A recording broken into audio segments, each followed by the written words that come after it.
Donc tout d'abord, permettez-moi de vous dire combien, une fois encore, nous sommes contents, heureux, ravis de vous voir aussi nombreux.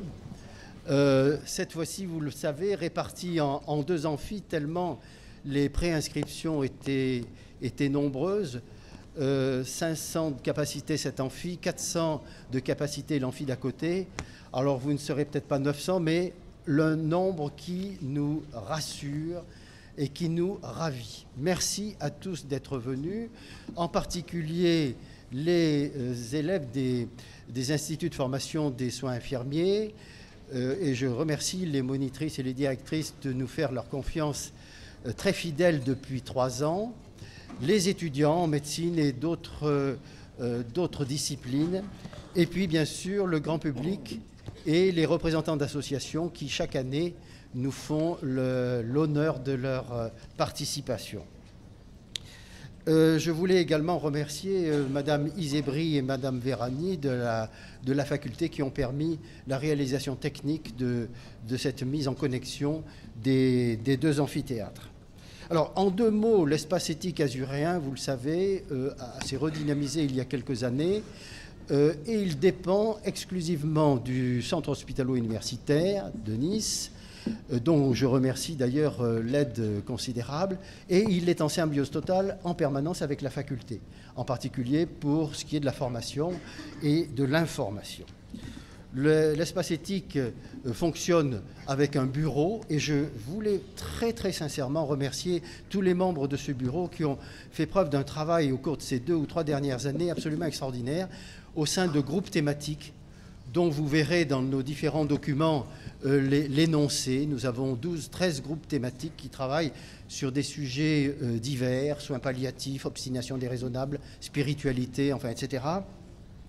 Et finalement, si l'espace éthique existe, c'est grâce à eux. Et je tiens vraiment à les remercier.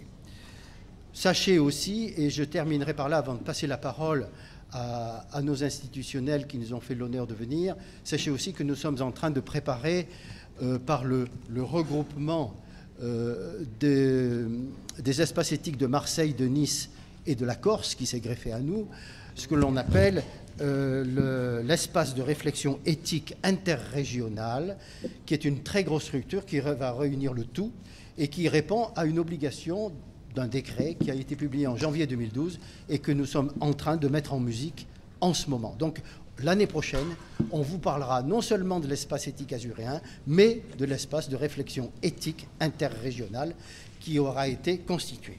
Bien, je remercie donc tous les institutionnels qui nous ont fait l'honneur et le plaisir d'être là. Et je vais passer la parole d'abord aux 2 représentants du CHU, le président de CME, le professeur Philippe Pakis, et Madame Carroger, la représentante du directeur général, qui elle-même est directeur général adjointe. Et je les remercie à nouveau de l'aide constante qu'ils donnent à l'espace éthique. Philippe Pakis.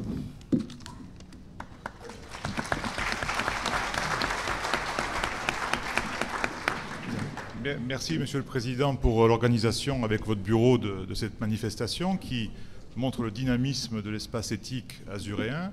En effet, cet espace éthique azuréen qu'on aide le plus possible au niveau du CHU, mais bien sûr avec les institutionnels, est très important, puisque par ces réunions comme celle-ci, c'est la 3e importante, puisque c'est la réunion annuelle, mais également par les réunions dans l'année et par son bulletin, il permet d'acquérir cette culture de l'éthique dans un monde hospitalier qui, comme vous allez le voir aujourd'hui, parce que c'est votre sujet, perclus d'innovation et de technologie, s'intéresse peut-être plus justement à ces technologies qu'à l'humain et qu'au rapport humain dans ce que doit être nécessaire, la relation médecin-malade dans son sens le plus pur. Donc merci pour cette manifestation. La séance d'aujourd'hui est particulièrement intéressante. Vous pensez bien que dans le CHU, c'est là où est l'innovation, où est la recherche, où est la technologie. Et donc s'intéresser, réfléchir aux idées de la technologie avec ce qu'elle a comme relation, ce qu'elle entraîne comme rapport différent par rapport à tout ce qu'elle apporte vis-à-vis des patients, qui sont souvent considérés plutôt comme des objets que comme des patients en tant qu'eux. C'est un élément extrêmement important et je pense que l'audience aujourd'hui présente montre combien vous y portez d'intérêt, puisque effectivement, toute la difficulté, c'est comment ne pas être aveuglé par cette technologie, par cette innovation, et garder le le contact, le rapport humain nécessaire pour les soins aux patients. Donc je crois que cette journée sera pleine d'espérance pour beaucoup d'entre vous et pour nous aussi, puisqu'elle va permettre justement de faire le lien entre le fait du travail d'équipe, du travail autour des ordinateurs, du travail autour des nouvelles techniques d'imagerie, des techniques de procréation médicalement assistée qui sont un peu à la mode en ce moment, des idées de recherche sur les cellules souches, les cellules embryonnaires. Et donc, je crois que le fait de réfléchir, de prendre du recul par rapport à tout ça est important. Et vous avez des orateurs prestigieux qui sont là pour en parler avec vous. Et je pense que votre journée sera très enrichissante. Et je vous souhaite une très bonne journée dans cet espace éthique azuréen. Merci beaucoup, Philippe. Et je vais donc passer la parole maintenant à Madame Chantal Carroger, qui est la directrice générale adjointe et qui, je tiens à ce que vous le sachiez, nous aide vraiment beaucoup dans la constitution de cette ERERI dont je vous ai parlé tout à l'heure, parce qu'elle est très forte dans le domaine juridique et que j'avoue qu'elle comble un vide qui, chez moi, est sidéral. Madame Carroger. Merci beaucoup, Monsieur le Président. Tout d'abord, permettez-moi de vous présenter donc les excuses de Monsieur Bouvier-Muller, directeur général du CHU Nice, qui n'a pas pu être avec nous aujourd'hui, mais il m'a demandé de le représenter et c'est avec beaucoup de plaisir que je suis là aujourd'hui avec vous. Je l'étais d'ailleurs l'année dernière et j'avais beaucoup apprécié la qualité des interventions tout au long de cette journée. J'espère qu'il en sera de même aujourd'hui. Je voulais effectivement dire un point d'actualité, c'est-à-dire que la direction générale du CHU s'intéresse beaucoup à l'éthique en ce moment. Et effectivement, nous formons un tandem de choc avec le professeur Grimaud pour essayer donc de créer cet espace interrégional éthique qui va regrouper donc à la fois la région PACA mais aussi la région Corse. C'est un travail de longue haleine. On est donc en train de créer une convention constitutive qui va donc permettre d'avoir un lieu d'expression pour pouvoir développer la culture éthique. Donc nous travaillons d'arrache-pied. Monsieur Grimaud m'envoie des mails quasi quotidien, hein, et donc j'essaye de répondre aussi vite qu'il me les envoie, mais en tout cas c'est, je crois, aujourd'hui bien sur les rails, et j'espère qu'on aura très prochainement l'occasion de communiquer sur ce sujet, parce que je crois que c'est vraiment un sujet très très important. Voilà, je voulais remercier donc les organisateurs de cette journée. C'est pas facile, on le sait, d'organiser une journée de cette ampleur. Remercier les intervenants. Et je vois d'ores et déjà que nous sommes sûrs que cette journée va être réussie, tant nous avons le plaisir de voir que vous êtes là et que vous êtes fidèles au rendez-vous chaque année. Donc merci à vous tous et très bonne journée.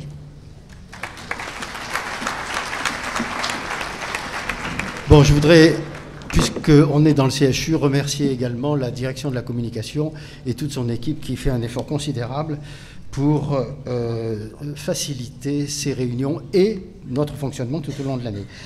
Maintenant, je voudrais faire deux remerciements à la structure faculté-université qui, comme je vous l'ai dit, nous aide et participe d'une manière très active à l'enseignement et à la formation en éthique que nous essayons de dispenser au niveau du personnel de l'hôpital et au niveau des étudiants en médecine. Donc je vais passer tout de suite la parole au nouveau doyen récemment élu, Patrick Baquet, chirurgien, qui a plein de choses à nous dire sur l'éthique. Merci. Merci, Monsieur le Président. Merci. Quand Monsieur Grimaud m'a demandé de venir ici, de me faire l'honneur de venir à l'ouverture de ce congrès, j'ai pensé à une histoire clinique, parce que bon, je trouve que je m'occupe des urgences chirurgicales, d'un patient de 98 ans qui était hospitalisé pour une perforation colique. Et il avait une famille très présente et il était dans un état général très altéré. Et après avoir discuté longuement avec la famille, on avait décidé de ne pas l'opérer. Bon, puis le patient est décédé entouré de soins palliatifs. 3 semaines plus tard, la famille revient vers moi en me disant vous auriez dû l'opérer. 98 ans et dément. Ce jour-là, j'ai compris ce que c'était que la réflexion sur l'éthique, avec toutes ces différentes possibilités, tous ces différents angles de vue que l'on peut avoir. Et donc, l'éthique, à mon avis, c'est vraiment quelque chose qui est permanent dans la pratique clinique, quelle qu'elle soit, il faut vraiment qu'il y ait des formations là-dessus, et force est de constater que dans les cursus, elle est enseignée en début de cursus quand on n'a pas notion de la complexité des cas cliniques. Et en première année, en troisième année, on a quelques enseignements, quelques heures extrêmement limitées. Et je crois qu'il va falloir profiter de la réforme pédagogique en cours, des études médicales pour ce qui est de la médecine, mais également peut-être pour les disciplines paramédicales, où d'ailleurs je sais qu'il y a une formation éthique qui est peut-être plus poussée que dans les études médicales, et ce qui est très bien. D'ailleurs je crois que je reconnais ici beaucoup d'infirmières et d'infirmiers, et c'est très bien que cet intérêt soit extrêmement développé dans cette discipline. Pour les médecins, il va falloir vraiment se pencher sur la qualité de la formation en matière d'éthique, et il va falloir proposer au cours de cette réforme LMD nouvelle de nouvelles façons d'enseigner et d'appréhender ces aspects-là de la pratique médicale au sens large. Donc merci Monsieur Grimaud de m'avoir fait l'honneur de m'inviter. Bonne chance, amusez-vous bien, apprenez plein de choses et à bientôt. Merci.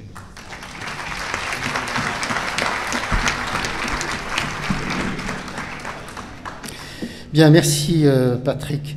Donc je vais passer la parole maintenant à Madame Sylvie Mellet, elle est arrivée en retard, non pas pour des raisons d'imprévisibilité, simplement elle a eu un petit accident sur l'autoroute, mais je vois qu'elle est entière, donc tant mieux pour nous tous. Donc Madame Sylvie Mellet est vice-présidente de l'université, conseil scientifique de l'université. Et Madame la Présidente nous l'a envoyée pour la remplacer. Je suis très honoré de lui passer la parole. Je vous rassure tout de suite, ce n'est pas moi qui ai eu l'accident, mais bon, il était devant moi et il a complètement bloqué la circulation. Donc, excusez mon retard, ce n'est pas un désintérêt de ma part du tout, croyez-le bien. Donc, effectivement, au nom de la présidente, c'est avec un très grand plaisir que je vous accueille dans cet amphithéâtre du campus Saint-Jean d'Angély pour une journée qui promet d'être passionnante et très utile. Comme l'a rappelé le doyen Baquet, effectivement, je pense que l'éthique est absolument au cœur des pratiques médicales et donc il faut aussi qu'elle soit au cœur de nos formations en médecine. Et c'est très très important, donc des journées comme ça nous aident à réfléchir et à progresser dans cette réflexion.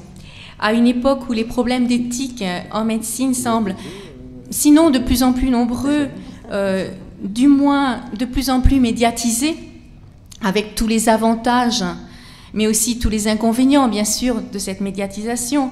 Et l'actualité nous le prouve encore, avec le débat autour du projet de loi sur les cellules souches embryonnaires, par exemple.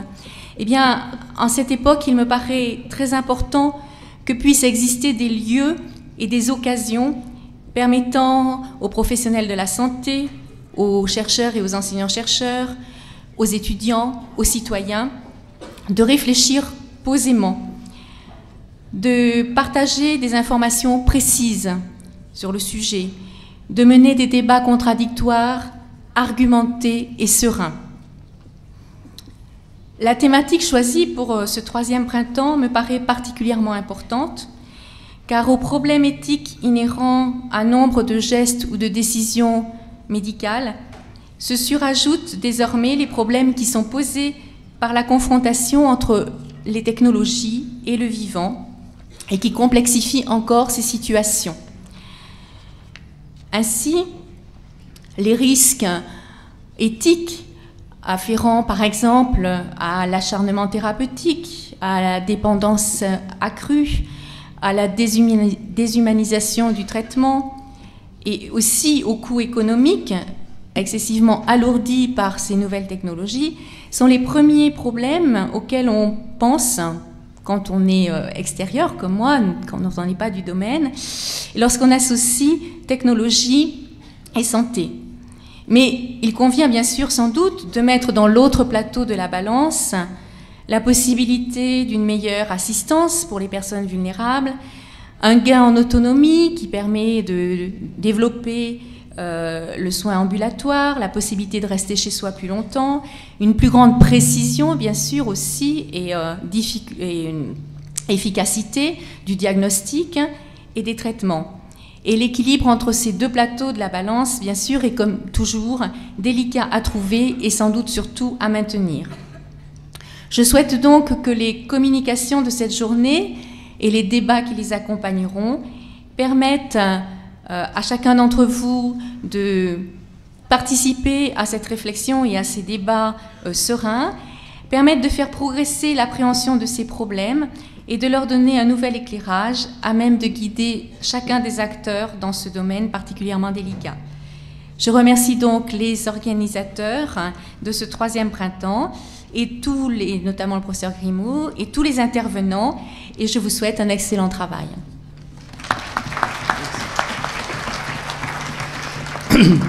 Merci beaucoup, Madame la vice-présidente. Je voudrais simplement que vous redisiez à Madame la Présidente à quel point l'espace éthique azuréen est vraiment très disponible pour travailler avec l'université tout entière et dynamiser la réflexion éthique dans tous les domaines en apportant à l'université notre propre petite expertise dans le domaine médical. Bon, Monsieur le maire étant empêché, il nous a envoyé notre ami, le professeur Daniel Benchimol, pour le représenter. Et je suis très, très heureux qu'il nous fasse ce signe d'amitié. Bon, vous savez, Daniel Benchimol était doyen jusqu'à peu de temps à la faculté, pendant de nombreuses années. Il a beaucoup travaillé avec nous, avec le CHU, avec l'espace éthique. Et c'est avec beaucoup de confiance et d'amitié que je lui passe la parole pour nous dire un petit mot.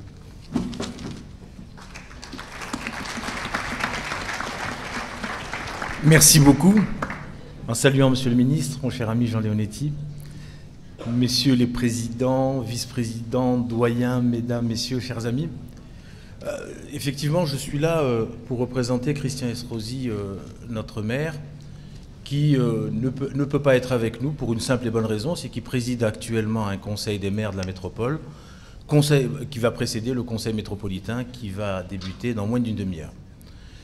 Il en est d'autant plus désolé que, tu le sais, Dominique, il était avec nous l'année dernière et il essaie de venir chaque fois qu'il peut participer au débat, tant les problématiques qui sont soulevées par l'espace éthique azuréen sont importantes et l'interpellent beaucoup. Alors, je ne serai pas long, je vous dirai simplement trois points. Effectivement, j'ai suivi l'espace éthique azuréen dans les fonctions que j'avais et j'ai assisté au renouvellement de l'espace éthique azuréen quand la direction en a été donnée à Dominique Grimaud.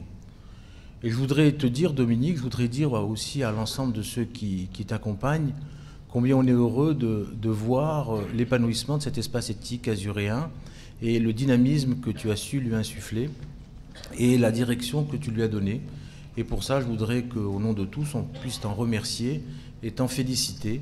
On ne peut que se réjouir de cette dynamique qui existe au sein de l'espace éthique azuréen et au-delà avec les collègues de Marseille, ce que tu as pu concevoir aussi au niveau de la région. Pour revenir sur ce que tu disais, je suis aussi très heureux que tu aies pu tisser des liens et faire des ponts avec les autres composantes de l'université.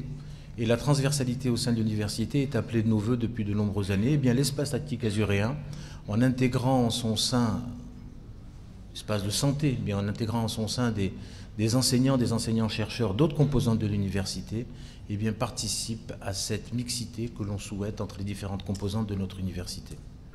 Deuxième élément que je voudrais souligner, c'est de voir que dans cet espace éthique azuréen, s'il est par essence même le CHU, le centre hospitalier universitaire, qu'il s'adresse à la médecine, à la santé, eh bien, tu as su, Dominique, en faire un espace de rencontre entre tous les professionnels de santé. Tous les professionnels de santé qui se retrouvent pour discuter de problématiques communes autour du malade. Et c'est extrêmement important. Et pour cela aussi, pour réunir l'ensemble des équipes qui s'occupent du bien-être d'un malade, eh bien, là aussi, je voudrais vraiment... Et c'est un vrai succès, parce qu'on voit au fil des années eh bien, que les amphithéâtres sont pleins et que tout le monde vient parce que ça intéresse tout le monde. Et enfin, le dernier élément, c'est la thématique qui est choisie, technologie et santé, éthique. À l'heure où, effectivement, on est submergé par les plateaux techniques, on a l'impression qu'il n'y a plus de malades, il n'y a que des scanners, des IRM, des PET scans, des échographies, on n'a plus de raisonnement clinique, on ne peut discuter d'un patient que si l'on dispose d'un certain nombre d'examens. Et puis finalement, on a le sentiment que la médecine se déshumanise. Eh bien non, vous êtes là pour dire que non. L'humanisme persiste et que finalement les vraies valeurs, eh bien, elles sont dans ce que vous développez, dans ce que vous allez discuter et partager aujourd'hui. Et cet espace éthique, eh bien, est là pour rappeler aussi les vraies valeurs de notre médecine, y compris cette médecine moderne, et que les nouvelles technologies, eh bien, elles doivent être mises au service de l'homme, mais au service de l'homme avec l'humanisme qu'il faut lui apporter. Alors pour tout cela, merci beaucoup, et à mon tour, je vous souhaite un très beau 3e printemps éthique. Merci beaucoup. Merci Daniel. Oui, je veux redire après toi, parce que c'est très important, à quel point nous sommes heureux dans notre bureau d'avoir pu réunir des spécialités très différentes de la médecine. Bon, bien sûr, c'est les sciences humaines, mais de pouvoir faire côtoyer des médecins, des soignants, des membres de l'administration, des philosophes, parce que nous en avons 2 ou 3, des psychologues, des représentants des cultes qui nous apportent également beaucoup, je crois que c'est véritablement une richesse. Et ce bureau de 22 membres, comme je vous le disais tout à l'heure, est extrêmement homogène dans son éclectisme. Et merci pour le travail, encore une fois, qu'il fait. Alors, je vais bien sûr passer la parole à notre ami Jean Leonetti, qui, vous savez, a passé une nuit presque blanche après avoir travaillé sur les embryons, mais a pu quand même prendre un avion ce matin à 6 heures pour nous rejoindre. J'espère qu'il n'est pas trop fatigué, mais il a un pouvoir de récupération assez extraordinaire. Mais avant de lui passer la parole, je voudrais vous dire un petit mot pour simplement citer Didier Sicard. Vous savez, Didier Sicard, on en a beaucoup parlé ces derniers temps. C'est un homme tout à fait remarquable, ancien président du CCNE, et à qui le président de la République a confié la mission sur la fin de vie. Il a donné ses conclusions en décembre, et s'en sont suivies quelques questions du président de la République au CCNE pour lesquelles nous devrions avoir une réponse au mois de juin. Dans ces différents textes qui ont été publiés, écrits par Didier Sicard pendant cette période, j'ai voulu extraire 2 phrases qui vont tout à fait dans le sens de notre journée. La première, et vous savez que Didier Sicard est resté un homme très indigné, très jeune et même très percutant dans ses affirmations et dans ce qu'il défend. La première phrase, il n'y a rien de plus insupportable, il utilise le mot insupportable, que les discours pétris de certitude, privilégiant les seules performances technologiques et la rentabilité commerciale. Cette phrase est très forte parce qu'elle insiste, comme l'un ou l'autre l'a dit tout à l'heure, sur le risque de la dérive de l'hypertechnologie aux dépens de la relation humaine. Deuxième phrase, début identique, il n'y a rien de plus insupportable, Didier Sicard, que lorsque l'éthique se vend comme un produit de marketing. Et rien de plus irresponsable, c'est pas insupportable, c'est irresponsable. Rien de plus irresponsable qu'une économie ou une technologie dépourvue d'éthique. Alors, vous voyez, ces phrases en miroir, elles nous disent véritablement le fond du problème qui, j'espère, va nous hanter toute la journée. Mais je voudrais, pour terminer, m'adresser aux concepteurs, mais surtout aux prescripteurs et aux utilisateurs de ces nouvelles technologies ou de ces technologies parfois un peu sophistiquées. Je voudrais simplement qu'on prenne toute la mesure de notre responsabilité humaine et citoyenne, de notre responsabilité individuelle et collective par rapport au bon usage qualitatif et quantitatif de ces techniques. Et par rapport à leur coût, qui est un problème majeur aujourd'hui, et à leur potentiel d'asservissement. alors qu'on les sait et qu'on les veut, au départ, libératrices et restauratrices d'autonomie. Oui, là, il y a un risque de perversion qu'il faut vraiment qu'on ait en permanence dans la tête. Et enfin, je voudrais qu'on continue à se battre au niveau de notre pratique médicale pour que l'acte technique ne se pose plus ou se pose moins comme prééminent par rapport à l'acte relationnel. J'ai toujours été scandalisé lorsque j'avais des responsabilités nationales que les cotations des actes hypertrophient sur le plan de leur valeur vénale, hypertrophient le remboursement des gestes techniques aux dépens des gestes relationnels. Et ça ne fait que aggraver une situation de surconsommation médicale technique et de sous-consommation, excusez-moi du mot consommation, de la sous-utilisation de la relation individuelle. Voilà, c'est les petits mots ou petites phrases que j'aimerais qu'on garde dans la tête pendant notre réunion. Jean,